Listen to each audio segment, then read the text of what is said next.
अस्सलाम वालेकुम स्टूडेंट, मेरा नाम मोहम्मद फैज़ान अली है और आप सब लोगों का स्वागत है मेरे चैनल बायोलॉजी मेरे साथ में। जैसा कि आप सब लोगों को पता है कि हम कोशिश करते हैं कि डेली बेसिस पे हम जितने भी एमडी कैट के एमसीक्यूज़ हैं और उसमें पास्ट के पेड टेस्ट जो कि एमसीक्यूज़ हैं पिछले साल दिए थे वो एमसीक्यूज़ जो पीएमसी ने अपने एमडी कैट टेस्ट के अंदर आउट ऑफ सिलेबस पूछे थे वो हम इसमें डिस्कस करेंगे। अगर आप मेरे इस चैनल पर नए हैं तो काइंडली मेरे इस चैनल को कीजिए लाइक, सब्सक्राइब और अपने दोस्तों के साथ शेयर। आज हम कुछ वही एमसीक्यूज़ के डिस्कशन करेंगे जो कि मैंने पहले आपको इंट्रोडक्शन में बता चुका हूँ। ठीक है, तो चलते हैं हम बिना कोई टाइम ज़ाया करें। हमारे पास जो आज के जो एमसीक्यूज़ है हमारे पास जो चैप्टर आता है वो आता है बेसिकली सिलेबस में इस चैप्टर को नर्वस कोऑर्डिनेशन का नाम दिया गया है। तो आज हम इसी चैप्टर को पढ़ेंगे। कोऑर्डिनेशन कंट्रोल भी कहा जाता है, इसे नर्वस कोऑर्डिनेशन भी कहा जाता है। आज इसके कुछ एमसीक्यूज़ हैं, वो एमसीक्यू जो हम आज सॉल्व भी करेंगे। इसमें से आउट ऑफ सिलेबस क्वेश्चन भी समझेंगे कि कौन कौन से सिलेबस कौन कौन से एमसीक्यूज़ पिछले साल पीएमसी ने पूछे थे अपने एस्पायरेंट से। तो आज हम सॉल्व करते हैं पहला एमसीक्यूज़ कोऑर्डिनेशन कंट्रोल का। सो आप रहिए हमारे साथ। कोऑर्डिनेशन कंट्रोल के अंदर हमारे पास जो पहला एमसीक्यूज़ आता है वो आता है कि विच पार्ट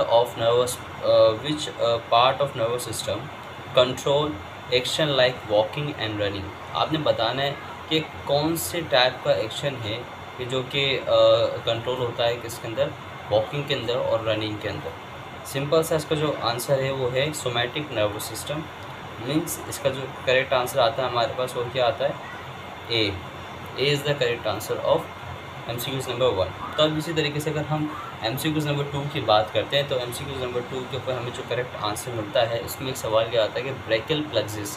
इस बात को हमेशा याद रखिएगा कि जो ब्रेकियल प्लक्सिस है वो basically network of nerves which supply to upper limbs, यानी कि हमारे हाथों को सप्लाई की जाती है हमारे सेंट्रल नर्वस सिस्टम की तरफ से। तो अब हमारे पास जो 30 एमसीक्यूज़ है, इस बात को मैं हमेशा याद रखिए। इसमें से मैं कुछ एमसीक्यूज़ वो होंगे जिसका मैं आपको कीज़ नहीं बताऊंगा, उसकी कीज़ आपको मुझे मेरे कमेंट सेक्शन के अंदर बतानी है। तो चलिए 30 एमसीक्यूज़ की जानिब बढ़ते हैं बिना कोई टाइम ज़ाया करे।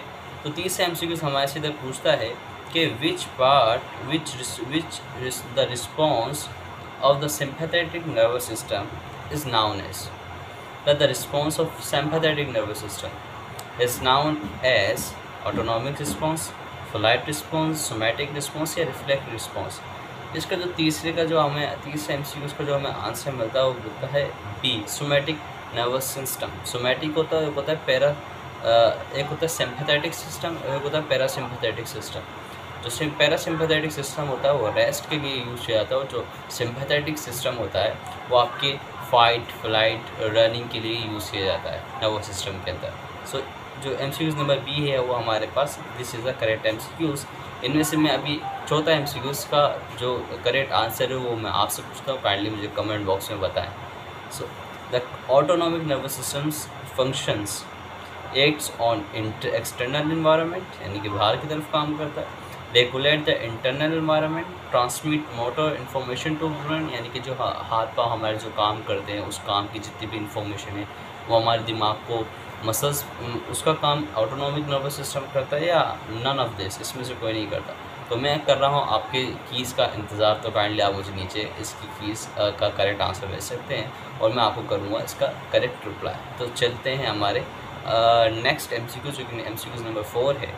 एमसीक्यूज़ नंबर 4 कहता है the abundant inhibitory neurotransmitter found in CNS is called. बोला कि abundant inhibitory neurotransmitter found in CNS is called. भाई जो अबंडेंट है और इनहिबिटरी न्यूरोट्रांसमीटर है, आपको पता है कि न्यूरोट्रांसमीटर क्या काम करते हैं, वो इन्फॉर्मेशन जो न्यूरॉन से न्यूरॉन तक सप्लाई की जाती है वो ले जाने में मदद करते हैं। और न्यूरोट्रांसमीटर इज़ द केमिकल्स। ठीक है, अब इसमें जो हमें करेक्ट आंसर मिलता है वो मिलता है C is the correct answer, जिसको हम बोलते हैं gamma amino butyric acid is the inhibitor neurotransmitter. So मुझे उम्मीद है कि आपको इधर आपको सारी बातें मेरी समझ में आ रही होंगी। तो बिना कोई टाइम ज़ाया करे अब हम चलते हैं हमारे एमसीक्यूज़ नंबर 6 के ऊपर। MCQs number 6 is a very famous MCQs. तो मैं आपसे इसका जो करेक्ट आंसर है वो मैं चाहता हूँ कि आप मुझे बताएं। तो एमसीक्यूज नंबर 6 के अंदर पूछता है कि what is the chemical nature of anti diabetic hormone. आपको पता है, you are the very familiar about this hormone, क्योंकि आपने एंडोक्राइन सिस्टम के अंदर ज़रूर पढ़ा होगा कि जो एंडोक्राइन हार्मोन है जिसको हम एंटी डायबिटिक हार्मोन बोलते हैं, तो इसी तरीके से हार्मोन्स की बहुत सारी केमिकल टाइप्स होती है। तो आप मुझे बता सकते हैं ये प्रोटीन होता है, ये प्रोटीन व प्रोटीनिशियस हार्मोन होता है, या अमाइनो एसिड डेरिवेटिव्स होता है, या कोलेस्ट्रॉल से बना होता है जिसके स्टेरॉइड होता है, या लाइपोप्रोटीन से बना होता है। इसकी मुझे केमिकल नेचर आप मुझे कमेंट के अंदर बताएं, मैं आपके कमेंट का इंतज़ार कर रहा हूँ। चलते हैं हमारे अगले एमसीक्यूज़ की तरफ। अगला एमसीक्यूज़ जो हमारे से पूछा जाता है वो पूछा जाता है एमसीक्यूज़ नंबर 7। एमसीक्यूज़ नंबर 7 में हमारे से पूछा जाता है vasopressin, when vasopressin is not secreted its condition that occurs in card. मतलब कि एक हार्मोन तो जिसको हम वेसोप्रेसिन बोलते हैं, बेसिकली एंटी डायबिटिक हार्मोन को वेसोप्रेसिन कहते हैं। अगर वेसोप्रेसिन रिलीज़ ना हो तो इस कंडीशन के अंदर बॉडी के अंदर क्या सिचुएशन कॉज हो सकती है। सिंपल सी बात है, इसके अंदर एक बीमारी ही हम इसे कहते हैं कि अगर आपकी बॉडी के अंदर सिक्रीशन ऑफ वेसोप्रेसिन रुक जाए या नहीं हो तो डिफॉर्मिटी आती है। इसको हम क्या बोलते हैं, डायबिटीज़ इंसिपिडस, जो कि हमारे पास क्या एक this is a certain sorry ये हमें क्या ये क्या है, इनएबिलिटी है। तो अब हम चलते हैं हमारे नेक्स्ट एमसीक्यूज़ की तरफ। वो एमसीक्यूज़ हमारे पास प्राइमरी हार्मोन। अब प्राइमरी हार्मोन इनमें से कौन सा है, एसटीएच जिसको हम सोमेटोट्रॉफिक हार्मोन बोलते हैं, एफएसएच जिसको हम फॉलिकल स्टिमुलेटिंग हार्मोन बोलते हैं, या एलएच जिसको हम ल्यूटिनाइजिंग हार्मोन बोलते हैं, या प्रोलेक्टिन। इनमें से आपको बताना है कि कौन सा प्राइमरी हार्मोन है। बेसिकली मेरे ख्याल से ये पंजाब बोर्ड में से पूछा गया है क्वेश्चन, ठीक है। तो आपने मैं ही इसका आपको करेक्ट आंसर दे देता हूँ। The correct answer of question MCQs D is the prolactin.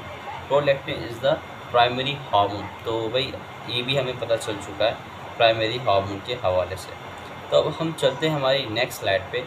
Next slide पे जो एमसीक्यूज आता है वो एमसीक्यूज आता है कि which of the following is not a gonadotropic hormone. आपको पता है कि गोनेडोट्रॉफिक हार्मोन कौन कौन से, दो हैं, एक तो एलएच है ल्यूटिनाइजिंग हार्मोन, एक है एफएसएच जिसको हम फॉलिकल स्टिमुलेटिंग हार्मोन बोलते हैं।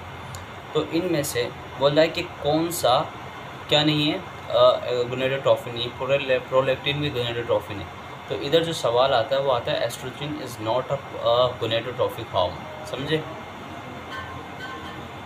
तो इसका जो हमारे पास जो करेक्ट आंसर आता है वो क्या आता है, एस्ट्रोजन।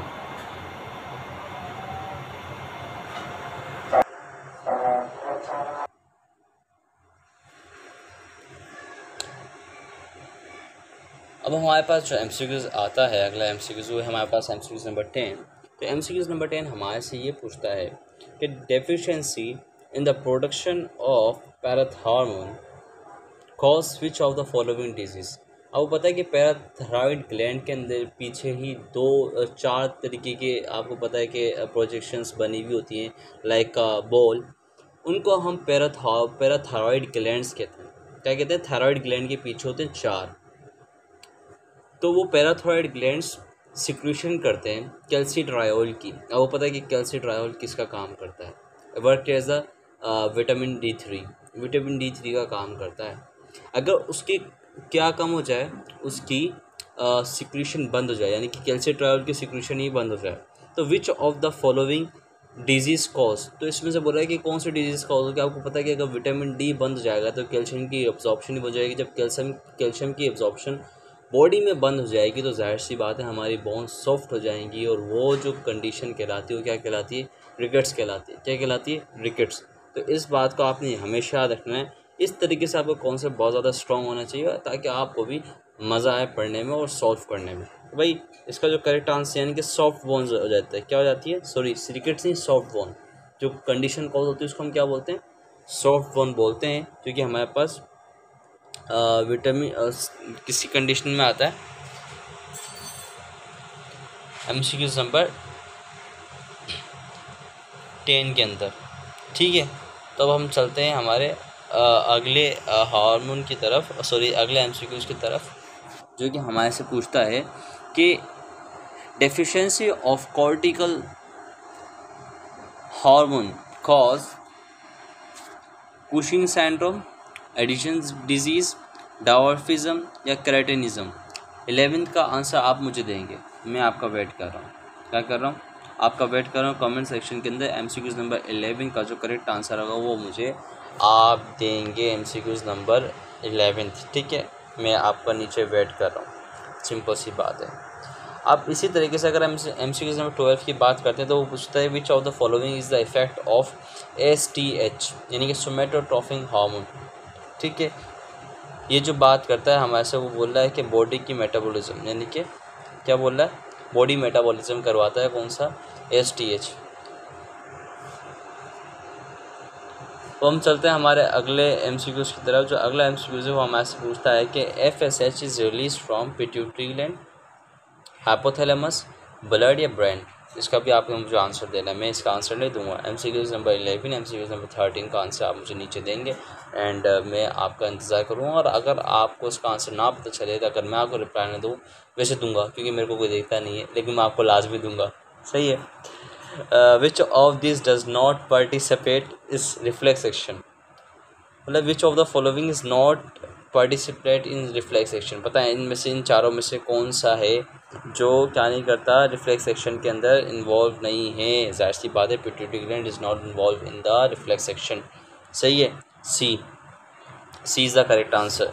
अगर हम इसी तरीके से आगे चलते हैं कि जो 15वां MCQ हमारे से पूछा जाता है वो पूछा जाता है कि the term there should be reflex action sequence. मतलब कि वो टर्म बताए कि जो लास्ट में आती है किसके, रिफ्लेक्स एक्शन के अंदर। तो MCQs इसमें क्या आता है, effector is come in the last, effector is come in the last. तो ये भी आपको पता चलेगा। अब इसी तरीके से पूछता है कि reflex action is controlled by peripheral nervous system, central nervous system, autonomic nervous system या circulatory system. Of course central nervous system. इससे कंट्रोल किया जाता है, सेंट्रल नर्वस सिस्टम से आपका रिफ्लेक्स एक्शन। अब आपको पता हो कि रिफ्लेक्स एक्शन क्या है, अगर आपको नहीं पता तो मैंने अभी रिसेंटली नर्वस सिस्टम की वीडियो अपलोड करी, तो आप वहाँ पे जाके चेक कर सकते हैं। Reflex action is the involuntary sudden action of your body part. Like अगर आपका हाथ अचानक किसी गर्म चीज़ से टकरा जाए तो आपको नहीं पता, आप फ़ौरन पीछे हटाएंगे क्योंकि उसकी स्टिमुलस हॉट है which is dangerous for your body, इसलिए वो इनवॉलंटरी का मतलब यही होता है कि वो काम आपकी बॉडी करे जो आपकी डिज़ायर के बिना ना होता हो। जैसे कि आँख की पलके झपकना, this is a involuntary. Digestion होना, this is a involuntary. Heart beat चलना, दिस इज़ अ इनवॉलंटरी। सही है। सांस लेना भी वॉलंटरी, लेकिन किसी हद तक हम अपनी सांस को कुछ फ्यू सेकंड के लिए कंट्रोल कर लेते हैं, but this is not much enough, but involuntary है, सब चीज़ें इनवॉलंटरी हैं। तो हम अब चलते हैं आगे की तरफ कि सोचा अगर हमारी ज़बान इनवॉलंटरी होती तो सो अब हम चलते हैं कि रिफ्लेक्स सेक्शन का अभी MCQs नंबर 16 हमने पढ़ लिया, ठीक है। अब चलते हैं हमारे MCQs नंबर 17 के ऊपर। इधर हमारे से पूछा जाता है कि all of the following about action is true except, बोला कि रिफ्लेक्स एक्शन के लिए सारी चीज़ें क्या हैं, ट्रू है, एक्सेप्ट जाहिर सी बात है ये वॉलंटरी नहीं होती। क्या नहीं होती, वॉलंटरी नहीं होती। क्या नहीं होती, वॉलंटरी। मैंने आपको पहले बता दिया कि रिफ्लेक्स एक्शन क्या है, वो इनवॉलंटरी है, वो वॉलंटरी नहीं है। तो ये MCQs भी खलास। इसी तरीके के MCQs आते हैं जो आपको दूर से देखे शॉर्ट मारने हैं बस। अब आते हैं हम अपने अगले MCQs की तरफ, जो हमारे से इधर पूछता है कि which of the following is an example of superficial reflex. अब आपको पता है कि superficial reflex is the class of reflexes. ये पूरी क्लास है जिसके अंदर अलग अलग टाइप के रिफ्लेक्सेस होते हैं जिनका डायरेक्ट कॉन्टेक्ट होता है हमारे सेंट्रल नर्वस सिस्टम से। इसी तरीके से इधर जो एग्जाम्पल आते हैं हमारे पास, किनी jerk is not a superficial reflex की एग्जाम्पल नहीं है, सुपरफिशियल रिफ्लेक्स नहीं है ये भी। किनी जर्क भी नहीं है। एंकल जर्क यानी कि आपकी जो आपकी जो टांगे हैं उधर मोच आ जाना, उसकी बात कर रहा है। Abdominal reflex is the superficial reflex. क्या आपका पेट अकड़ जाता है, क्रैम्प, आपके पेट में क्रैम्प आ जाए, this is the superficial reflex. This is totally controlled by your nervous system. अब हम चलते हैं हमारे अगले MCQs की तरफ। MCQ नंबर 19 हमारे से पूछता है कि grey matters family composed of axon, synapse, neuron somas या नन ऑफ दिस। मुर्गा भी बड़ा चिल्ला रहा है। ऑफ कोर्स न्यूरॉन की सोमा से इस मुर्गे का काम तमाम करेंगे। रात को इसका कीमा बनाना पड़ेगा। सो अब हम चलते हैं हमारे अगले MCQs की तरफ। The spinal cord and nerve fibre, sorry बोला है the spinal cord and nerve roots are wrapped within 3 layers. भाई ये तो पता है मुझे, आप मुझे भरोसा है इतना तो अब आपको पता होगा, ठीक है, ये मैं नहीं बताऊंगा। भाई एमसीक्यूज नंबर 20 का भी आंसर आप मुझे देंगे, ठीक है, सॉरी एमसीक्यूज नंबर 20 का आंसर भी आप मुझे देंगे, इतना का तो मुझे बहुत भरोसा है यार। एमसीक्यूज नंबर 20 तो बहुत आसान है, ये तो बस आपको पता है। भाई ये एमसीक्यूज भी बड़ा अमेजिंग सा ही पूछता है कि choose the region of spinal cord. भाई बताएं कि कौन सा रीजन स्पाइनल कोड का। भाई थोरेसिक है, लंबर है, या सॉरी सर्वाइकल है, लंबर है, या थोरेसिक है। भाई सारे रीजन के अंदर आपको क्या पाई जाती है, आपकी spinal cord is located in all region, यानी कि इसका करेक्ट आंसर आपके पास डी होगा, ऑल ऑफ दिस। अब हमारे अगले एमसीक्यूज की तरफ चलते हैं। The spinal cord is continuous with the which part of the brain. Spinal cord जो कंटिन्यू होती है आपकी कौन से पार्ट से कंटिन्यू होती है, आपने मुझे बताना है। सेरिब्रम से, नहीं ऑफ कोर्स नहीं होती इससे। मेडुला ऑब्लिंगुएटा से होती है, या सेरिबेलम से, या पोन से। द 22 का करेक्ट आंसर में क्या मिलता है, मेडुला ऑब्लिंगुएटा। मेडुला ऑब्लिंगुएटा से क्या होता है, कंटिन्यू होता है। सॉरी यार प्रोनाउंसिएशन बड़ा मुश्किल है बनाना, लेकिन मैं तो बना लेता हूँ, आपका पता नहीं मुझे। अब हमारे अगले एमसीक्यूज की तरफ अगर हम बढ़ें, जो हमारे से पूछता है कि white matter has myelinated sheath, non myelinated sheath, myelinated neurons, या नॉन माइलिनेटेड न्यूरॉन्स। भाई इसका आंसर मैं आपको दे देता हूँ, because this is a very difficult question, because ये अब ये वाइट मैटर की बात कर रहा है। आपको पता है 2 टाइप के मैटर होते हैं, ग्रे मैटर होते हैं, एक वाइट मैटर होता है। अब इधर बात कर रहा है कि वाइट मैटर के अंदर क्या होता है, अबे यार माइलिनेटेड न्यूरॉन्स होते हैं। क्या होते हैं, माइलिनेटेड न्यूरॉन्स होते हैं, ठीक है। और जो आपका जो ग्रे मैटर होता है, यानी कि ग्रे मैटर, उसमें क्या होते हैं, नन माइलिनेटेड न्यूरॉन्स होते हैं, नन माइलिनेटेड न्यूरॉन्स होते हैं। इस बात को आपने अपने क्या रखना है, जहन में रखना है, आपने कभी नहीं अटकना। The shape of grey matter is spherical, rectangular, या मॉस्किटो। ये जो ग्रे मैटर की जो शेप मालूम कर रहा है, ये जो ग्रे मैटर की शेप मालूम कर रहा है, स्पाइनल कोड के अंदर मालूम कर रहा है। आपको पता है स्पाइनल कोड को अगर हम डायसेक्ट करते हैं बीच से, तो उधर एक बटरफ्लाई टाइप की क्या बनी होती है, शेप बनी होती है। इस बटरफ्लाई शेप की बात कर रहा है, जाहिर सी बात है इसका करेक्ट आंसर क्या होगा, इस ग्रे मैटर का जो करेक्ट आंसर होगा क्या होगा, बटरफ्लाई। जो grey matter inside the spinal code पाया जाता है, उस ग्रे मैटर की शेप क्या होती है, बटरफ्लाई।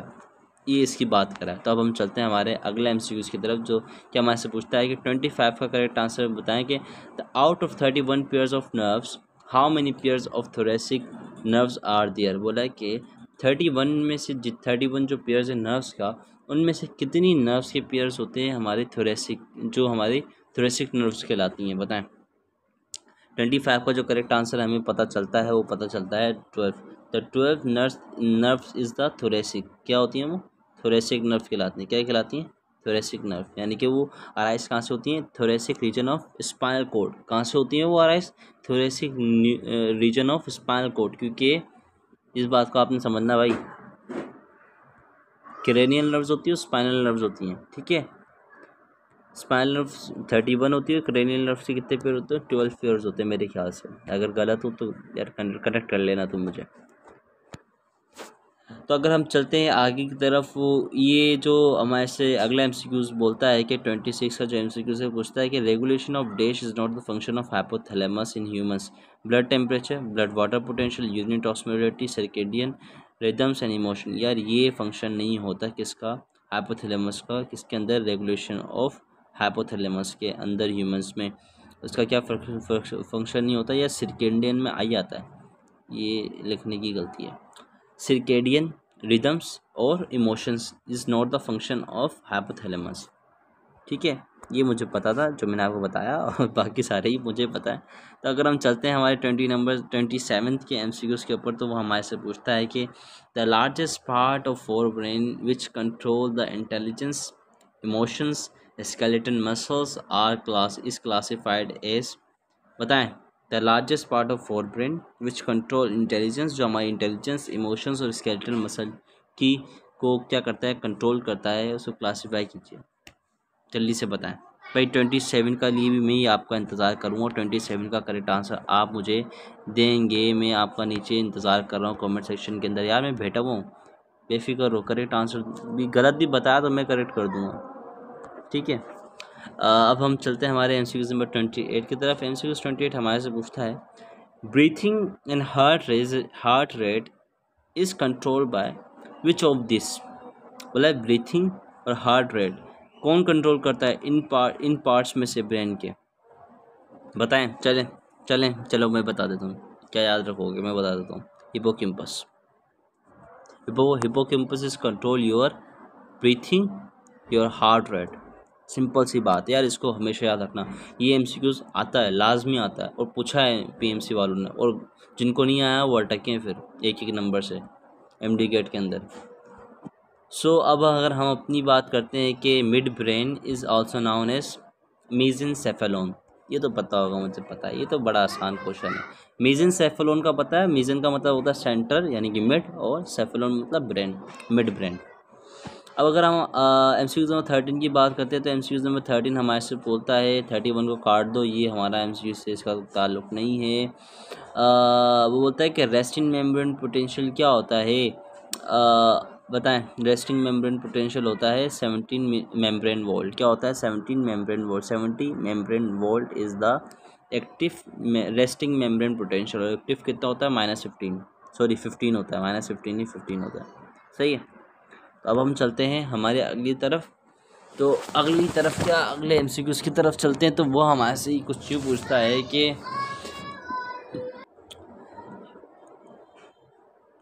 है कि in myelinated neurons the impulse jumps from node to node, what is the transmission called. भाई ये जो बात कर रहा है इधर, ये बोल रहा है, एक छोटी सी बात बोल रहा है, वो मैं समझा देता हूँ। आपको पता है न्यूरॉन, अभी याद इतना बड़ा इसे हो गया, सॉरी। जो न्यूरॉन होता है, ठीक है, न्यूरॉन के ऊपर आपको पता है ज़ेचुआन सेल्स यूँ होते हैं, यूँ बने हुए होते हैं। इनके बीच में जो गैप होता है उसको हम बोलते हैं नोड ऑफ रेनवायर। तो इधर जो भी इम्पल्स जो यहाँ से नोड टू ये इम्पल्स हो रहा है, ये क्या है? ये इम्पल्स है। इसको मैं ऐसा करता हूँ, अलग कलर से बनाता हूँ। क्या? ये नोड है। ये क्या है? ये इम्पल्स, यानी ये करंट है। ये इन गैपों के दरमियान से जंप करते हुए जाता है ये इम्पल्स से। तो इस मूवमेंट और जो इम्पल्स की, यानी कि इम्पल्स के जो मूवमेंट है, यानी कि ट्रांसमिशन है, इस मूवमेंट को या इस इम्पल्स को क्या बोलते हैं हम? सोल्टेटरी इम्पल्स बोलते हैं। क्या बोलते हैं? सोल्टेटरी इम्पल्स। ये बात कह रहा है छोटी सी। अब the gap in the myelin sheath between the adjacent इस कॉल, हाँ, नोड ऑफ रेनवायर। ये तो मैंने आपको पहले ही बता दिया, ठीक है। ठीक है, क्या कहते हैं इसे हम? नोड ऑफ रेनवायर कहते हैं। सिंपल सी बात है। अब हम चलते हैं हमारे इसी तरीके से अगर हम अब हमारे अगले MCQs की बात करते हैं, जो कि MCQs नंबर 13 है, वो हमारे से पूछता है कि which of the following is not a function of abscisic acid. ये एब्सिसिक एसिड आपको पता है ये क्या है?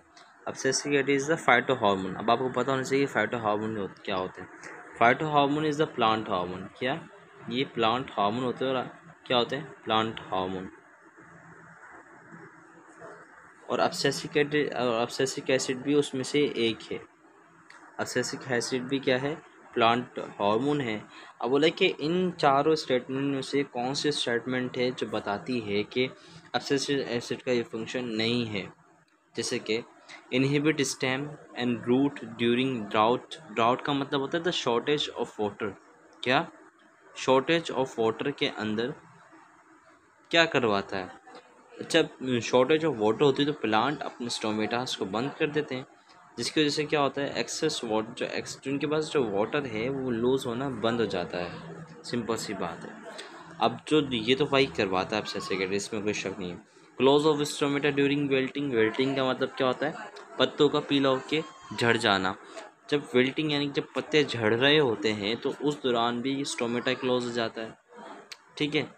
Inhibits flowering in long day plants. जब लॉन्ग डे प्लांट्स होता है, लॉन्ग डे के अंदर जब प्लांट्स होंगे, यानी कि जब दिन लंबे हो जाते हैं, उस दौरान भी क्या होता है? फ्लावरिंग क्या हो जाती है? इनहिबिट्स होती है, वो करवाता है, एब्सिसिक एसिड करवाता है। इसका जो करेक्ट आंसर हमारे पास मिलता है डी।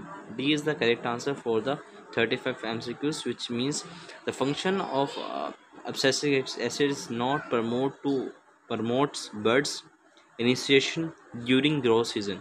अब पता है ये बर्डिंग नहीं करवाता, ये बर्ड्स ग्रो नहीं करवाता, इस बात को आपने अपने जहन में रखना एब्सेसिक एसिड।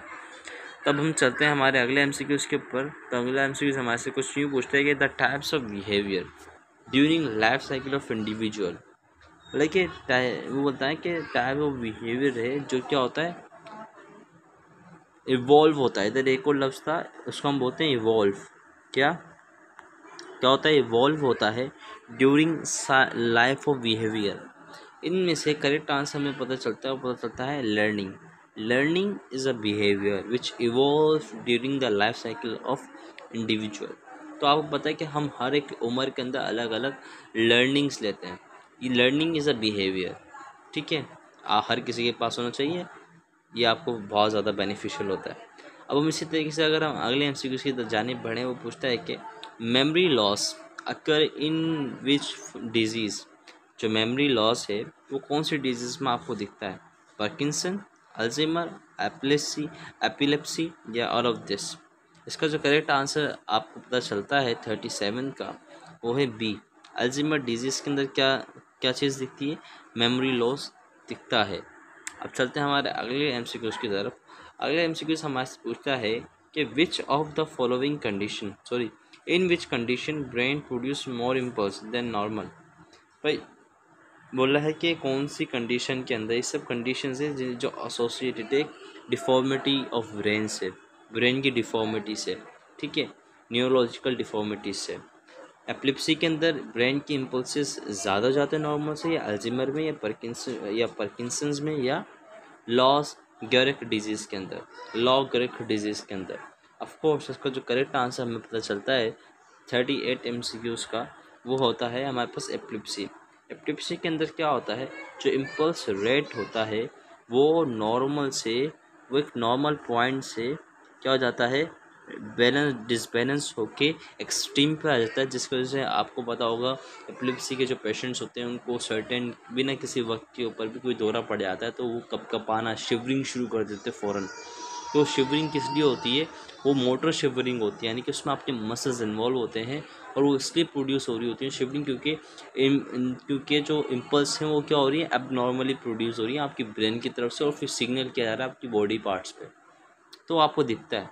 इसको हम आम ज़बान के अंदर एपिलेप्सी का वो पता है मिर्गी के दौरे भी कहते हैं।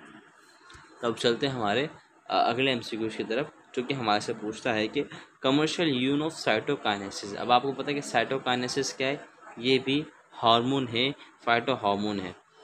भाई इसका कमर्शियल जो यूज़ होता है साइटोकाइनेसिस का, वो होता है फ्लावर्स को फ्रेश रखने के लिए, लेटेस को फ्रेश रखने के लिए, और सीड की डोरमेंसी को तोड़ने के लिए। अब आपको पता है कि सीड डोरमेंसी क्या होती है, सीड डोरमेंसी यानी कि ब्रेक, यानी कि सीड को जर्मिनेट कर देना, यानी कि एबल टू प्रोड्यूस शूट्स, यानी कि जो शूट्स उसमें से निकलती है सीड में से, अनटिल वो क्या नहीं हो जाए उसकी डोरमेंसी, यानी कि डोरमेंसी जब तक वो फटा नहीं है, वो जो सीड है फटा नहीं है, जब तक वो क्या है, डोरमेंट है, यानी कि डोरमेंसी उसकी बरकरार है। जैसे ही वो सीड फट गया, इसका मतलब क्या होगा, ब्रेक ऑफ सीड डोरमेंसी, और उसको कौन तोड़वाता है, साइटोकाइनेसिस करवाता है। सही है, ये भी बात आपको क्लियर हो गई, यानी कि इसका करेक्ट एमसीक्यू, करेक्ट आंसर क्या आता है आपके पास एमसीक्यू नंबर 39 का, ऑल ऑफ दिस। अगर हम एमसीक्यू नंबर 14 की बात करते हैं तो आता है which plant hormone promote abscission. Of course abscisic acid कौन करवाता है, अब्सेसिक एसिड करवाता है। ये अगर आपको यहाँ तक मेरी वीडियो पसंद आए तो काइंडली मेरे चैनल को लाइक, शेयर, सब्सक्राइब, फॉलो भी कीजिए, और अब मिलते हैं हमारे नेक्स्ट अगले लेक्चर के अंदर। जब तक के लिए अल्लाह हाफिज़।